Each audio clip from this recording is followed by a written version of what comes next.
রাজ্য জুড়ে সাংগঠনিক রদবদল। তৃণমূল তমলুক সাংগঠনিক জেলা চেয়ারম্যান এবং প্রেসিডেন্ট পদে নতুন মুখ, তবে কাঁথি সাংগঠনিক জেলায় পুরনো মুখেই ভরসা রাখলো রাজ্যের শাসক দল।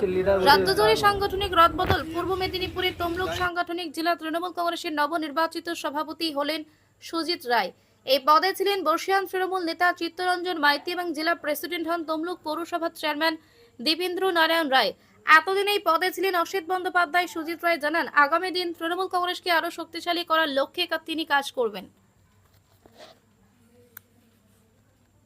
তো আপনি এই গতকালকেই জেলা চেয়ারম্যান এবং জেলা প্রেসিডেন্ট বদল হয়েছে। আপনি তো জেলা চেয়ারম্যান ছিলেন এতদিন, সেই জায়গায় নতুন জেলা চেয়ারম্যান করা হয়েছে সুজিত রায়কে। কী বলবেন এই বিষয়ে? দল সিদ্ধান্ত নিয়েছে সঠিকভাবে, দল সুন্দরভাবে চলবে, তার বলার কি আছে। দেখা গিয়েছে যে কাঁথিতে তারা পুরনো মুখের উপর ভরসা রেখেছে, কোনো পরিবর্তন হয়নি। তমলুকে কেন পরিবর্তন হলো? এর জন্য কি কোনোভাবেই গত লোকসভা ভোটের ফলাফল দায়ী? ফলাফল তো ওখানেও খারাপ হয়েছে, এখানেও তো খারাপ হয়েছে। তো একক ব্যক্তির দ্বারাই তো ফলাফল খারাপ হওয়ার কোনো সম্ভাবনা নেই।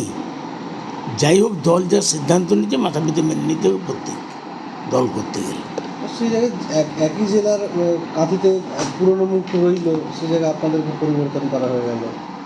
ক্ষতিটা কী হয়েছে? দল ভালো বুঝছে, শ্রীবৃদ্ধি হবে, ওখানে ওনাদের উপরে ভরসা করছে। এখানে দেখছি নতুন পদ পেলেন, তো তমলুকের সাংগঠনিক জেলা রদবদল এই হলো, কি বলবেন এই বিষয়ে?